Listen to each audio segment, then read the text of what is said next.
na mjane wapate kula ndani ya malango yako na kushiba. Amen. Sawa. Umeona zaka kwa zinaenda Mlawi, Levite, mgeni, étranger, mjane, orphelin. Wow. Makanisa wetu tunatajaga watu wangapi? Mchungaji. Okay, tumesoma Walawi, tumeona ya kwamba kuna vifugo na mimea. Kuna pesa imetajwa hapo. Tuseme ukweli, tufundishe ukweli. Yeah. Mambo ya pesa yamekuja kisasa. Lakini mtu akileta kitu inaweza kuwa zaka yake ama sadaka yake. Swali ni wachungaji wale wataikubali? Sasa hapo ndio kwenye kuko swali. Waambie wajaribu wachungaji. Sababu hawata waambie wajaribu wachungaji. Tunataka kujibu nini? Si wapeleke watu ukuje watuambie ilitendeka aje huko.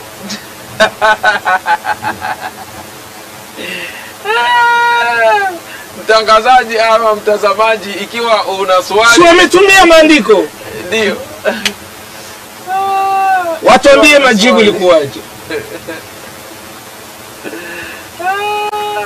Ikiwa utakuwa na swali lako ambalo unaweza penda kwamba tuweze kuuliza, unaweza tuandikia hapa swali, kwa sababu tunakwenda kumaliza programu yetu.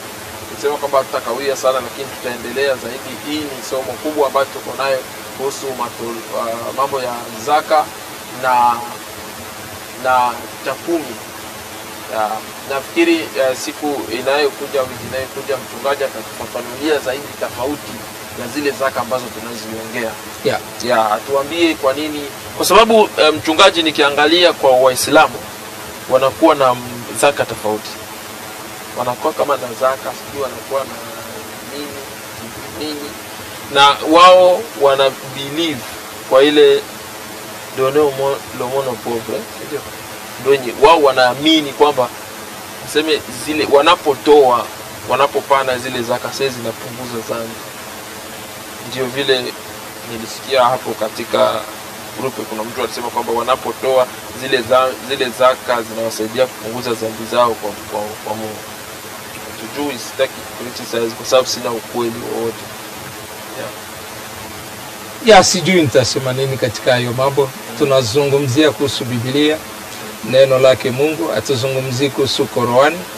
Kwa wale wanaisoma Qur'ani na wanajua yale Qur'ani nafuata, tunajua dini la Kiislamu linakubali Taurati ya Musa, yani kitabu cha Mwanzo, Kutoka, Walawi, Kumbukumbu la Taurati na Hesabu.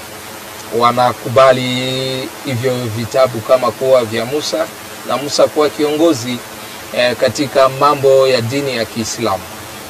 Mengine hatuyajui sana, lakini kitu tunajua, zaka kwetu sisi watoto wake Mungu tunaipata kwanza kwa Kaini na Abeli, kisha Ibrahimu baba wetu wa imani, tunaenda kwa Isaka akiwa ametolewa kwanza kama dhabihu. Na ndio maana tumesema dhabihu gani inahitajika. Yesu akakuja kutolewa kama dhabihu, na sisi tunakuwa kama dhabihu takatifu mbele zake Mungu. Basi Mungu atusaidie, tutaenda kufafanua hizo matoleo katika mwenendo wa wana wa Israeli na katika kuimiliki nchi ni gani. Hapo tumesoma, umeona ya kwamba mwaka wa kwanza hawakutoa zaka, mwaka wa pili hawakutoa zaka, mwaka wa tatu ndio Mungu amewaruhusu. Na kanisani tunawapa muda gani? Mungu atusaidie, tutaenda kuyafafanua.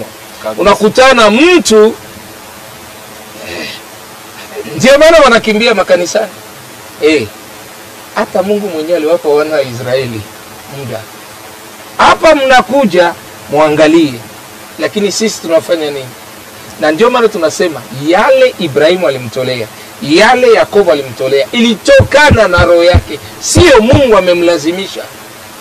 Sasa inabidi tuwe na tofauti, yale Mungu analazimisha na yale sisi tunaamua kumtolea. Tusitake kulazimisha watu yale Mungu hakuwalazimisha. Basi Mungu atusaidie, tutaenda kusaidiana katika hayo mambo, na Bwana atubariki mahali popote kwenye tunapatikana. Asante. Asante sana kabisa. Kuna point fulani ambayo ningependa nisome kwanza mbele tuende. Kuna huyu dada ambaye tunashukuru sana ambao mnaendelea kutufuata. Naona mchungaji Pio na wengine. Licha anasema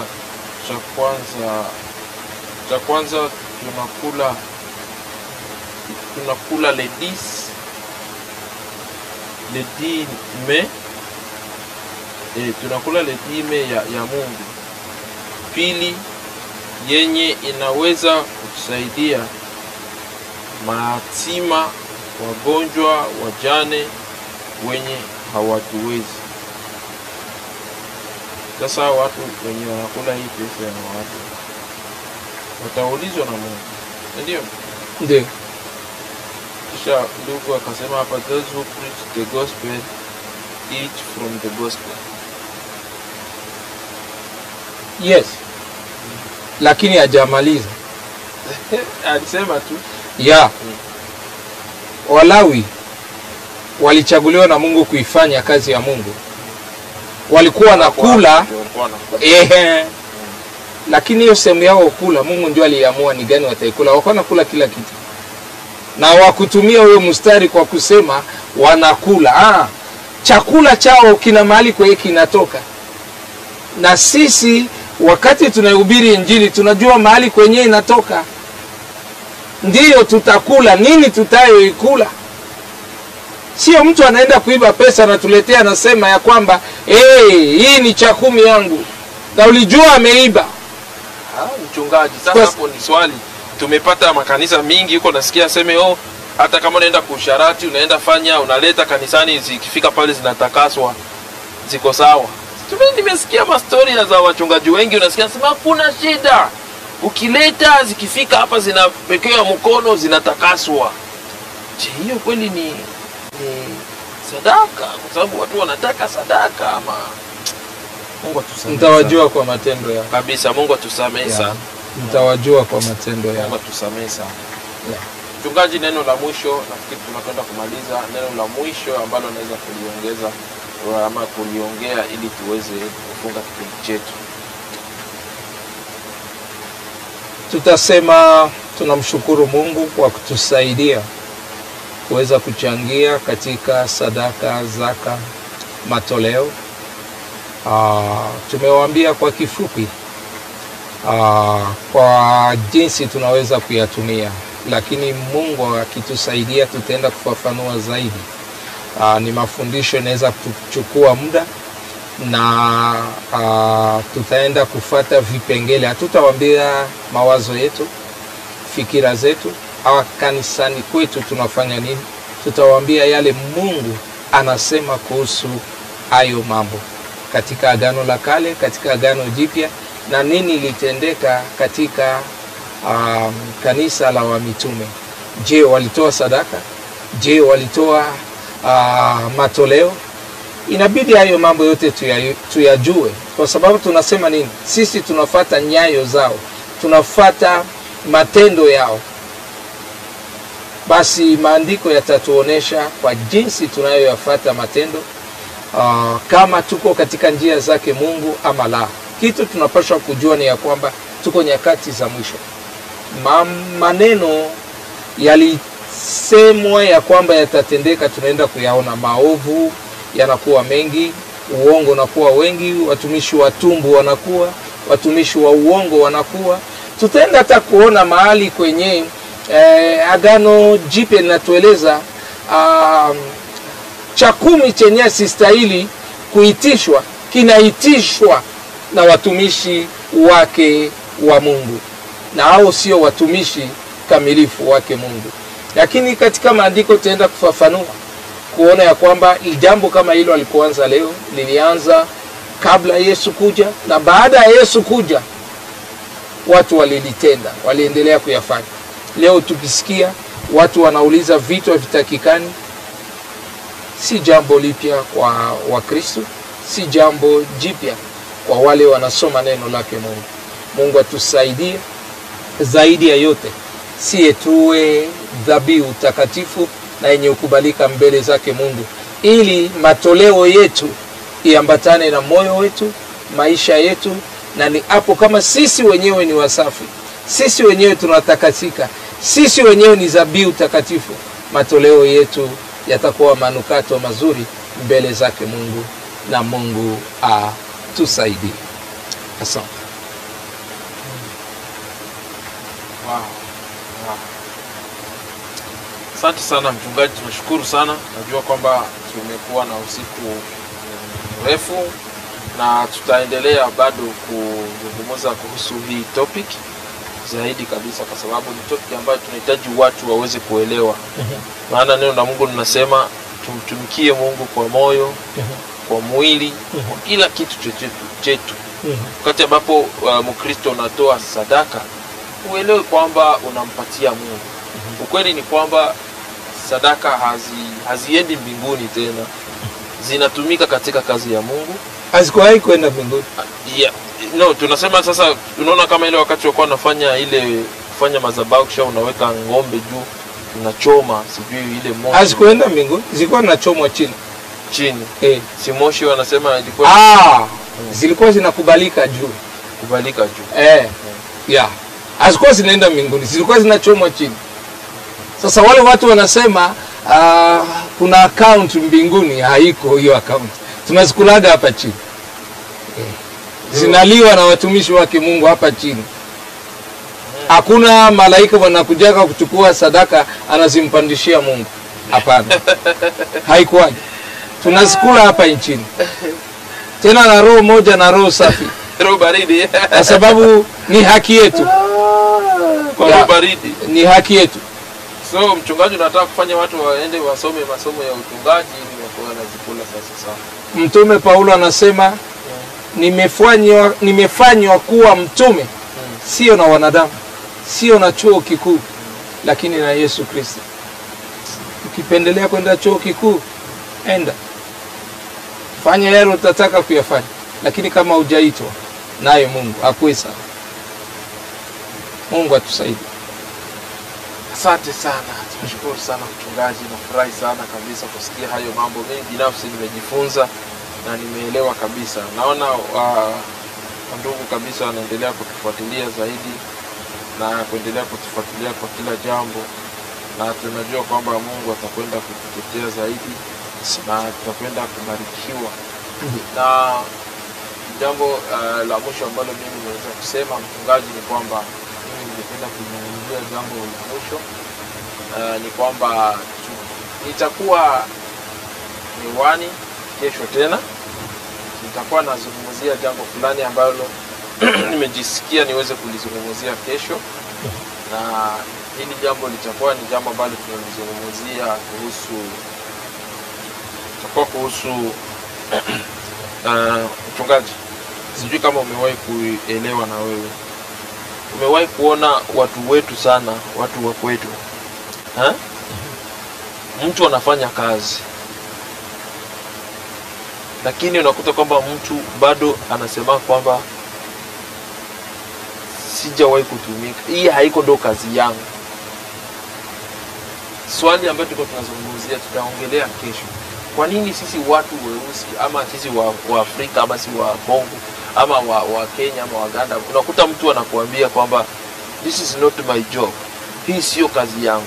Na hiyo kazi ndio wazungu wamekomalia ndani, hiyo kazi ndio wazungu wamezeekea ndani, wamelipa mabili zao. Unasikia mtu anakuambia siwezi nunua nyumba kwa sababu sina kazi ya mzuri, siwezi chukua gari kwa sababu sina kazi ya mzuri.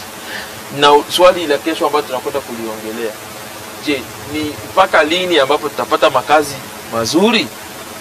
Na je, haya makazi tutayapata aje?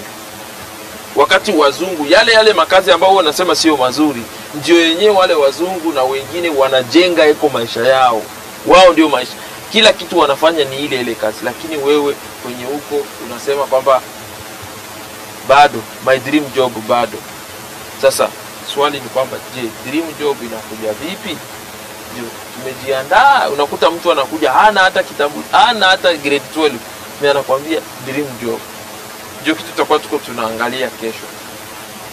So hiyo ndio jambo tutaongelea kesho. Mtazamaji ambao anatufuata kwenye Winnipeg Swahili TV, kesho tutajaribu kuzungumza, tuangalie na tutafungula laini ya simu, tupigie, tutapana mawazo ili tuweze kusikia namna gani tutajibia hilo, kusaidia watu ujue kwamba kazi ambayo uko nayo ndio kazi uko nayo. Wakati wote utaanza fariki, unaona, ndio kazi yako yote hiyo. Lakini unakuta mtu anakuambia aseme bado hii niko nafanya, hiko ndio kazi yako. Haiko ndio kazi yako, lakini ndio inakulisha, ndio inafanya kila kitu. Na watu wengi sana tunakuwa na hiyo mentality. Unataka upate kazi ya mtu mwenye iko na degree ama PhD na wewe mwenyewe haujaenda hata kwa masomo. Sasa utapata hiyo kazi yake. Kuliko kuconsider ile uko nayo ndio dream job yako ile yenye uko nafanya. Nawaza kwa wale walitufuata wakati tulifafanua kuhusu process ya ndoa, watapata majibu mengi na msingi. Kwa sababu tulisema mbele ya Mungu kumpatia mke alimpatia kazi. Na tume explain itawasaidia. Job first, work first.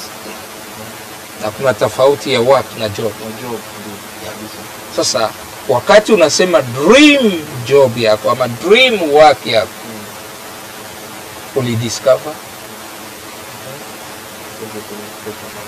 ulidiscover kwenye Mungu amekupatia dominion, sababu utatawala mahali kwenye amekuweka domain yako. Kama ulisha tambua mahali kwenye amekuweka, na huko kwingine uko unafanya kwa nini unaweza unataka kumlaumu na jua? Utasema Mungu alikuweka kuwa engineer na hakukupatia A+ kwa mathematics, unamdanganyia. Sasa huyo engineer kama utaupata kwa ndoto, basi upate kwa ndoto, ukatumie dream yako. Kwa sababu kuna vitu watu wanafanya, sijui kama wanamjaribu Mungu, sijui kama wanataka Mungu afanyaje, Mungu abadili mwenendo wake wa kutenda kazi. Ni sisi kurudi katika mpango, tuweze kujipata nafasi yetu ni gani katika mpango wa Mungu. Nawaza itasaidia kwa kuchangia kwa wale watapendelea. Tunapomaliza pastor, siwezi toka hapa bila kuuliza hili swali. Je, najua utaniambia iko kwa Biblia, lakini nataka kuuliza. Je, mchungaji, kiwa mimi nafanya kazi 2 ama 3. Na nataka kutoa cha 10. Pasha kutoa cha 10 kwa kila kazi yenye ninafanyia, ama ninatoa tu cha 10 ya pesa zote zenye nilipata? Swali nzuri. Kiswahili sijui ni nini. Biblia inasema endizium ya revenu yako. Sijui revenu yako ni nini. Na tuko na deux revenus, revenu brut na revenu net. Deuxième chose, dîme haiko impôt. Impôt iko imposable. Dîme haiko impôt. Na ndio maana tunasema tutafafanua. Watu kuna considere dîme kama impôt. Gisi wanaukataka tax kwa karatasi yako ya kulipwa. Na ndio gisi waiweke dîme hapo. Kuna wizi wingi na kuna ignorance ya watu, na wengine ni wa expert kuwizi. Yani wanakunyonya gisi serikali inakunyonya. So tutazungumzia wakati mwingine. Kitu tu yenye inakuwa hapo tumeona tayari. Na sasa nimeshajibu. Ibrahim amefanya nini? Isaka amefanya nini? Mungu anakuambia nini?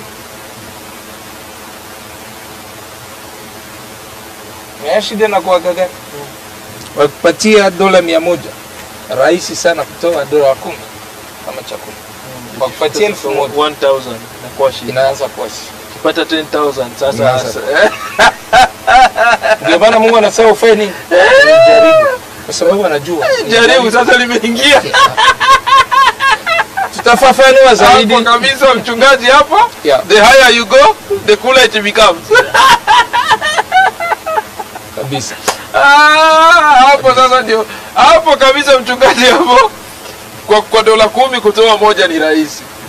Kwa dola 100 kutoa 10 haijakuwa problem. Ikianza kupanda sasa. Sasa ndio system Anania alitumia. Na Safira. Na Safira waliona hii competition kubaliana na wengine. Sasa tena ni tutoe hapa. No, problem ni gani Anania na Safira? Wame make vow. Wali make vow. Yeah. Fanya angalisho mchungaji asikufanye una make vow. Juu inaweza kukufunga maisha. Wengi wao ni wajanja waizi. Mungu atusaidie. Siko against walimu na vile vitu mnafanya na vile vitu mnapata, lakini inabidi tuambie watu wa Mungu ukweli na tuwasaidie, kwa sababu anyway hizo pesa zenye tunapata kwa hiyo njia mbaya hazitusaidii, zinatupeleka jana. Kwa wale walipata zaidi ya hiyo na waliendelea kumtii Mungu, hatujui ni kwa nini tutatumia njia kama hizo. Asikuagi na baraka. Tumesoma hapa maandiko ni laana. Ni laana. Sijui tutasema nini. Sipendelee kusema maneno yangu. Maandiko yenyewe yako yanafafanua ni nini yenyewe inatendeka.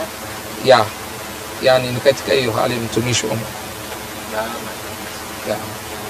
Tusijiweke katika laana na tusijihukumu kwa yale Mungu atuhukumu, kwa sababu mtu ametuweka katika hiyo hali ya kusema tujihukumu ili yeye afaidike. Basi asante sana. Nashukuru sana mchungaji kwa hii wakati ambao tumekuwa pamoja. Na zaidi ya yote nataka kuambia kwamba tarehe 11 ya Disemba na 12 ya Disemba ambayo itakuwa Saturday na Sunday, tutakuwa na mafundisho ya wamama ambayo itakuwa hapo kwenye 930 Shebrock Winnipeg ama Shebrock Street hapo hapa jijini Winnipeg, ambayo itakuwa inafanyika kwenye House of Christ Impact Nation. So itakuwa inaongozwa na mama speakers, watakuwa ni mama Pastor Catherine ama Kati Santos, watakuwa pia na mama Claudine Salumu. Hao watakuwa ni watu ambao watakuwa wanahudhuria, watafanya hiyo mkutano ili uweze kuondoka ama kufanyika. So mama usikose. The topic itakuwa mwanamke wa nguvu, mwanamke ambaye yuko shujaa. So Mungu akubariki na mengine yote tunamshukuru pia tena Pastor kwa neno la mwisho kufunga hii. Baba, utusaidie kwa wale tumesikia na kusikiza, tuweze kuwa watiifu na watu wenye kutenda kulingana na mapenzi yako. Yale yote ni kinyume cha wewe, acha isikatendeke katika maisha yetu. Utufanye kuwa dhabihu takatifu mbele zako, ili sadaka zetu ziweze kukubalika mbele ya uso wako, na katika yote sifa na utukufu ukurudie. Kupitia jina la Yesu tunaomba. Amen.